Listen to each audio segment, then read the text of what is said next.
Olá, meus queridos, tudo bom? Então, hoje vamos continuando, né, nossos estudos de geografia com os nossos estudos sobre população brasileira. Começamos, então, na aula passada, discutimos um pouco de como está a nossa população atual. A gente viu que ela anda tendo uma expectativa de vida maior, uma taxa de natalidade menor, né? Então a gente vai ter uma população idosa maior e uma diminuição da população jovem.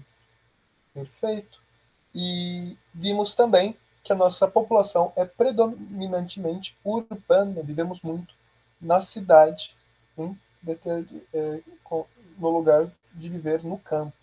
E agora, nesta aula, então, a gente vai ver algumas movimentações que ocorrem, né, até os dias de hoje sobre população, e a gente vai tentar, então, enquadrar diversos... tentar ver, então, aí onde que enquadramos essas movimentações. Perfeito? Então, essa aula basicamente são movimentos populacionais. Né? A população dentro aí nossa área de estudo aqui vai ser o Brasil, então o movimento da população no Brasil, certo? Então os movimentos populacionais, né, vão ser realizados por quê? Devido a motivos econômicos, sociais, políticos e outros, visando na maioria das vezes uma melhora na condição de vida. Então, geralmente a pessoa sai de onde está por algum desses motivos, né? Obviamente que esses motivos são bem amplos, né? Mas, né, então, devido às suas variações e complexidade, são divididas em várias formas, quanto ao motivo, duração, origem, destino e outros, que a gente vai ver, então, sobre isso. Perfeito? Em geral, basicamente tudo é migração, porque olha só como é ampla a definição de migração. Migração, então, é o movimento de entrada ou saída de uma região para outra, geralmente visando, então, a melhora nas condições de vida. Não só condições de vida, alguns outros motivos, mas em geral, mas eu quero ir para os Estados Unidos porque lá recebe bem. Bem, isso é uma melhora na condição de vida. Eu estou fugindo da guerra, melhora na condição de vida. Eu quero. Ao pé da letra, você é uma vontade pessoal, também é uma melhora na condição de vida. Então a gente vê aí que o movimento de entrada e saída de uma região para outra pode ser de um bairro a outro, de uma casa para outra, certo? Então ela é bem ampla. As forçadas geralmente acabam não sendo necessariamente na melhora da condição de vida. Então a pessoa foi obrigada a sair da sua região, não porque quis, nem vá melhorar de vida, mas por algum problema, seja ambiental, seja econômico, né, diversos deles. Então, o que temos aqui é essa definição ampla de migração, que é o movimento. E nós, como animais, né, nós somos uns seres que a gente busca, então, um ambiente mais propício para a nossa sobrevivência. É algo natural, a gente sempre fez isso, a nossa história toda é isso. A região da América, basicamente, tirando os povos nativos, são de populações aí que fizeram migrações, que saíram dos seus países e tudo mais. E não só, né? Em geral, a gente estuda que a origem do homem foi no continente africano e se expandiu para o mundo todo. Então, isso também é um movimento de migração, geralmente buscando, né, melhores lugares para se viver. Então, somos migrantes históricos em todos os lugares do mundo. Né? Então, isso faz parte da nossa história. Então, a história, do modo que ela é ensinada, somado ao fator do nacionalismo, faz haver um preconceito pelo migrante. A gente é migrante por natureza, né? Biologicamente somos migrantes, né, buscando nos adaptar. Só que a migração ainda é muito mal vista, pelo modo como a história é ensinada, a parte do nacionalismo, não uma crítica ao nacionalismo, mas essa parte desse sentimento de pertencimento a uma nação. E de brinde, muitas vezes, vem a exclusão dos outros. Então, tem essa ideia de fronteira limitando essa área de atuação. Que aí cada um teria o seu quadrado, né? Cada um no seu quadrado, e cada quadrado possui um dono. Então, né, esse quadrado aqui é o Brasil, que é dos brasileiros, e os outros povos aqui não são tão bem vistos quanto os brasileiros. Certo? A gente então acaba tendo essa segregação dentro do gênero humano, perfeito? Além de todas as outras segregações que que realizamos. Então aqui, olha que interessante esse comentário, que o homem, né, todos, por natureza, já é um ser migrante, que aqui seria a rota da expansão do homem pelo mundo, que aí teríamos surgido na África e expandimos para o mundo todo, né, essas setas aí. Bem, então meio que tudo é migração e a gente vai dividir entre imigração e emigração. Imigração, então, né, é a entrada, é o movimento de entrada, né, de interno, de migração com interno, né, interno para quem vê, a gente está tendo um referencial para quem vê algo interno. Então, o imigrante é o europeu que vem para o Brasil, os diversos povos latinos, né, hispânicos, que vêm para o Brasil. Então, isso é o imigrante. E emigrante é a saída. Então, né, externo para quem vem. Então, é o emigrante, vai ser o brasileiro que vai para os Estados Unidos, que vai para morar na Argentina, que vai morar na Europa, né, para onde seja. Então, ele está emigrando. Então, essa diferenciaçãozinha é importante saber isso, porque muda bastante coisa, né, no contexto. Então, de entrada e saída. Então, pega a regrinha do imigrante, né, de imigrante, de importado, então que a gente traz para nós, essa parte interna. E emigrante, exportado, externo. Perfeito? Então, a saída de um país para outro geralmente se dá, então, né, como a gente já comentou, a melhora de vida, e alguns dos principais motivos para a imigração e emigração são o quê? Melhora econômica, né, então busca por emprego, alguma região com mais emprego, uma melhor valorização, né, então melhores remunerações. É algo que acontece muito com os pesquisadores aqui no Brasil, é que eles saem do Brasil, não devido à qualidade técnica do Brasil, mas devido à remuneração do pesquisador no Brasil. Perseguição política, né? Então fuga de ditaduras e regimes autoritários. Tivemos isso muito na Segunda Guerra, nas épocas das ditaduras da América Latina. Agora, né, temos o caso da Venezuela. Fuga de regiões em conflito, então fuga de guerras e genocídios. Então temos, por exemplo, os judeus na Rússia no começo do século XX, os judeus depois na Segunda Guerra também. A região do Oriente Médio até hoje temos isso. Temos alguns aqui, né? Aqui em São Carlos temos alguns imigrantes fugindo da guerra no Oriente Médio. Então isso ainda é algo presente na nossa história mundial. Oportunidades educacionais, então uma melhor qualidade de educação. Aqui no Brasil a gente ainda tem uma universidade pública e até mesmo uma particular de ótima qualidade. Então a gente ainda não tem muito isso no sentido de fora do Brasil. A gente tem, obviamente, o pessoal que vai para os grandes centros educacionais, como as grandes faculdades na Europa e nos Estados Unidos. Mas também a gente ainda não tem, no caso, aí vendo mais internamente, uma faculdade presente em todo o país. Então muita gente sai, né, da sua cidade natal para fazer faculdade. Isso é um certo movimento de migração. Melhor acesso aos serviços básicos, né? Então saneamento básico e tudo mais, serviços de saúde que muitas regiões não têm. Então, né, em serviço de saúde é internações para tomar vacina, acompanhamentos médicos, entre outros. A gente tem muito na região também. Outras cidades que vêm usufruir do sistema de saúde da cidade de São Carlos. O transporte público também, certas regiões não possuem transporte público de qualidade. Então a gente viu aí que é uma grande gama de motivos. E aí no Brasil a gente vai ter 5 fases de imigração, né? Primeiro dos ameríndios, que foi quando saiu realmente o homem da África e chegou de algum jeito para cá, então são os que a gente chama de povos nativos. O período de colonização, quando os portugueses vêm para cá, então ali que foi o período de povoamento, depois uma grande vinda devido ao ouro, e depois em 1800 os fugitivos de guerra, né? Então a realeza portuguesa vem para o Brasil fugindo de Napoleão e eles são então fugitivos de guerra. A gente acaba pensando que fugitivos de guerra sempre são populações mais frágeis, mas não só. Temos uma terceira grande fase, a fase do Império, quando inicia-se uma certa transição entre a mão de obra escrava e a mão de obra a mão de obra, né, a mão de obra assalariada. Lembrar que a migração escrava está também na colonização, né? Então no povoamento, no ouro e na fugitiva de guerra, vem muitos escravos para servirem estes propósitos, então eles são inclusos aqui, certo?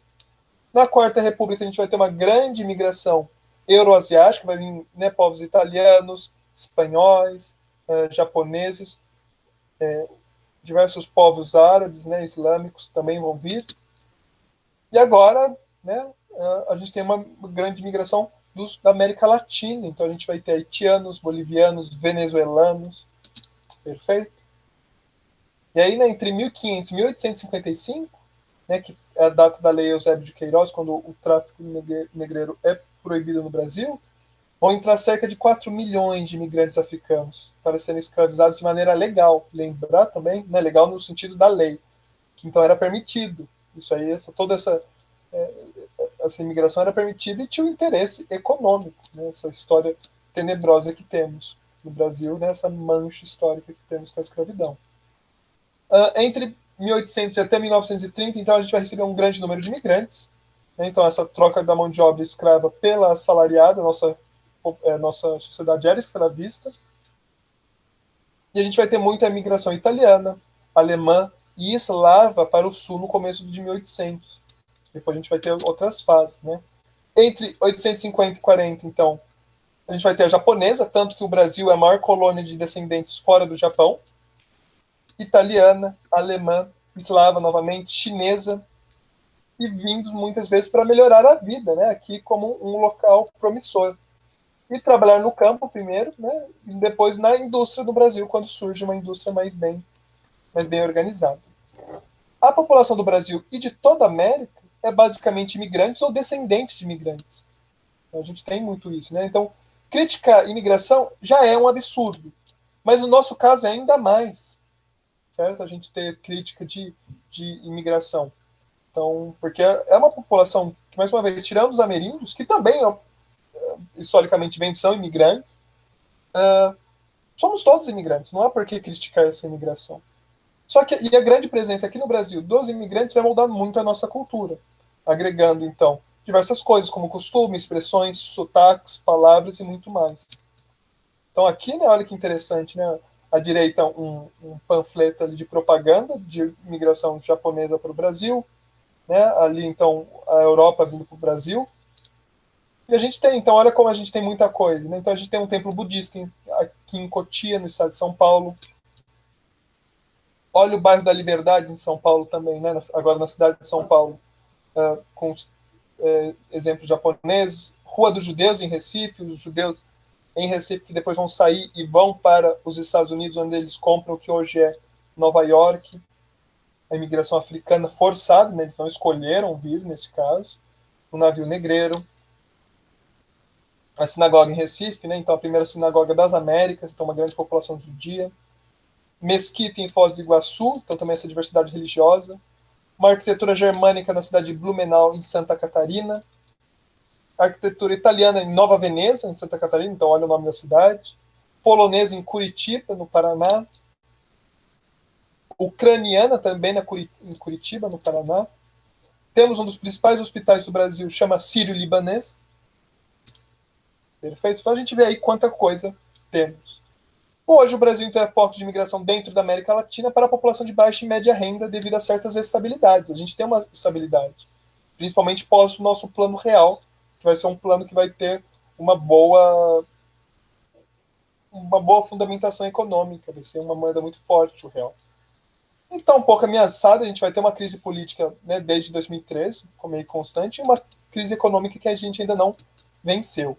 E aí vem povos do Haiti, a gente vai ter um terremoto no Haiti, o Brasil vai ter uma grande presença na recuperação do país. Bolivianos, venezuelanos, né, então cerca de 70 mil imigrantes vão entrar no país entre 2010 e 2018. Olha aqui, né, isso aqui é do Ministério da Justiça, essa informação. Os principais nacionalidades que vêm, né, vieram para o Brasil. A gente vê então aí grande presença aí dos latinos, né? A gente tem aí portugueses e chineses, mas o restante são povos latino-americanos. Os haitianos não, né? Os haitianos são não, na verdade sim, eles são latinos porque a França, né, eles foram colonizados pela França, que é um pouco uma terra latina também. Perfeito? Bem, e também a gente tem a imigração. Muitos brasileiros, a gente tem cerca de 3 milhões de brasileiros fora do Brasil, né? Então, devido à falta de segurança, melhores condições de vida, remuneração e valorização, que a gente tem, né, o que eu comentei sobre os pesquisadores, e a gente vai basicamente para os Estados Unidos, principalmente para o estado da Flórida, onde é Miami, para o Paraguai, para Portugal, devido à facilidade linguística, certo? E agora a gente vai ver rapidamente alguns tipos, né, dessas movimentações. A gente viu basicamente a emigração e imigração, e a gente vai ter os tipos como migração pendular, que é como se fosse um pêndulo. Então, é locomoção constante e diária de uma região para outra. Então, eu vou e volto, que é aquela movimentação de sair da periferia muitas vezes, ir para o centro e depois voltar. Então, eu moro num local, trabalho no outro, e eu saio da minha casa, trabalho, depois volto. Então, é esse pêndulo, eu faço esse vai e vem todo dia. É composta por trabalhadores, basicamente, então pode ser de uma cidade para outra, de um estado para outro também existe, de uma parte da cidade para outra, então cidades muito grandes como a cidade de São Paulo, então sair da periferia e ir para o centro muitas vezes demora 2, 3 horas, então periferia centro, e o centro, só que os centros costumam concentrar riquezas materiais, culturais e de entretenimento. Como exemplo, a gente tem Ibaté São Carlos, Araraquara São Carlos. E vai ser composto majoritariamente por trabalhadores rurais, operários e trabalhadores domésticos. Os estudantes também podem se enquadrar neste caso aqui, viu? Como falta de escola. Então, né, a população de Baté às vezes vir para São Carlos, de Tirapina, certo? Santa Eudóxia. E a falta de faculdades e universidades que a gente comentou também. Temos também a transumância, ou migração sazonal, que é uma migração não definitiva. Você sai da sua região, passa um tempo em outra, mas não para ficar, então, não para sempre. Você passa algumas semanas, meses em outras regiões. Então, a pessoa ou a população sai do seu local de origem durante um certo período de tempo, né? Então, durante alguns meses ou anos. Populações, então, fugindo de regiões ou em período de seca. Então, no período de seca, eles saem da sua região e depois que passa o período de seca, voltam, né? Os trabalhadores rurais em época de plantação ou colheita, que vão para a região da plantação, fazem o trabalho e depois voltam para a sua região de origem. Os estudantes universitários no Brasil, em geral, eles saem né, da sua região, fazem faculdade ali um período de 5 a 6 anos e muitas vezes voltam para suas regiões de origem, certo? E temos o êxodo rural, que a gente comentou já um pouco na aula passada, né? Que é a saída do campo para a cidade, visa melhor condições de vida, né? Principalmente acesso à infraestrutura básica, que muitas vezes não chega ao campo, como escola, saúde, saneamento básico. E saneamento básico eu falo sistema de esgoto, água encanada, certo? Serviços educacionais, entretenimento, né? E tecnologias que muitas vezes não chegam ao campo. E a gente, né, deixou de ser um país rural para ser um país urbano, que a gente também comentou na aula anterior, que cerca de 15% da população apenas vive no campo, que é mais ou menos 33 milhões de habitantes. E as nossas políticas, geralmente, são voltadas ao morador urbano, a gente não pensa muito no morador rural. Vem muitas vezes para trabalhar em serviços técnicos e no serviço secundário, então eles saem do serviço primário do campo para trabalhar na indústria, em coisas mais técnicas ainda, né? Então, também não tem muito acesso ao setor terciário, que é onde concentra muita riqueza. E ainda ocorre no Brasil, a gente ainda tem muito êxodo rural. Pode ocorrer de uma mesma cidade, né? Então sair da área rural de uma cidade para a área urbana da mesma cidade. E temos o êxodo urbano também, que é mais raro, mas ocorre. Então a gente tem, que é o caso da reforma agrária. Então, até para a gente viu que o êxodo rural vai trazer diversos problemas, porque ele vai acontecer muito rápido, que a cidade não vai conseguir acompanhar, não vai conseguir assimilar tamanha população vindo para a cidade. E aí o êxodo urbano, né, a reforma agrária surge então aí nessa volta, dar terras para as pessoas viverem no campo e desinchar cidades, mas né, aí como essa reforma agrária é feita são outras questões. Então é uma política de distribuição de terras não usadas ou doadas para famílias, né? Então, o desenvolvimento da agricultura familiar, que a gente comentou também, que é muito responsável pela alimentação no Brasil, muitas vezes proporciona uma melhor situação de vida para as famílias, que a gente pensa que ir para o campo é um atraso. Não, muitas vezes é melhor do que viver em áreas periféricas, em áreas marginais, certo? E aí visando aí o desinchamen das cidades. Só que ainda é uma política muito mal desenvolvida, o que faz a reforma agrária não ser nem suficiente e ser extremamente precária. Só que temos, por exemplo, nos Estados Unidos, o exemplo dos belts, né, os cinturões americanos, que, né, são grandes áreas rurais visando uma monocultura, que eles meio que conseguiram fazer uma reforma agrária bem interessante. Bem, e o Brasil, a gente tem o problema também de ser composto por grandes latifúndios. A gente tem cerca de 7 milhões de hectares, que é quase o dobro do estado do Rio de Janeiro, né, de latifúndios, que é muito grande isso. Então, e a gente também tem o êxodo rural como uma fuga da cidade para populações mais ricas. Então, uma população mais rica, às vezes, tem uma fazenda, um sítio onde eles fogem, né, da bagunça que acabou se tornando a cidade. Eles então passam o final de semana, ou eles vão, né, eles ficam de maneira definitiva no campo. Perfeito? Então, a área de lazer e grandes sítios e fazendas. Bem, então, agora só para finalizar, algumas consequências gerais de todas essas movimentações. Então, permite um intercâmbio cultural, então a gente viu a diversidade, né, naquelas imagens da migração no Brasil. Os êxodos rurais, então, aumentando a população urbana em um curto período de tempo, que a gente também já discutiu, né? Então a gente vai ter a marginalização de populações, que é discutido um pouco no Curtiço, o livro Curtiço, da Luísa de Azevedo. A parte da poluição, de segurança, acesso aos serviços públicos. E o nosso grande preconceito com imigrantes, como o caso na Europa, que muitas vezes os imigrantes são vindos de antigas colônias, né? Então, das antigas colônias que acabaram falando a mesma língua, então é uma facilidade isso, buscando melhores condições de vida, só que a gente, na Europa, é muito mal visto a vinda do imigrante, eles não, é uma grande xenofobia. Perfeito? Então, são algumas coisas que a gente tem que refletir, todos esses 3 pontos que eu trouxe, principais, sobre a migração, que são coisas muito importantes, muito recorrentes na nossa discussão. Perfeito? Então, nisso encerramos a nossa discussão sobre população. E amanhã, então, a gente termina a nossa segunda semana, né, nesse super intensivo. Perfeito? Muito obrigado a todos e até amanhã.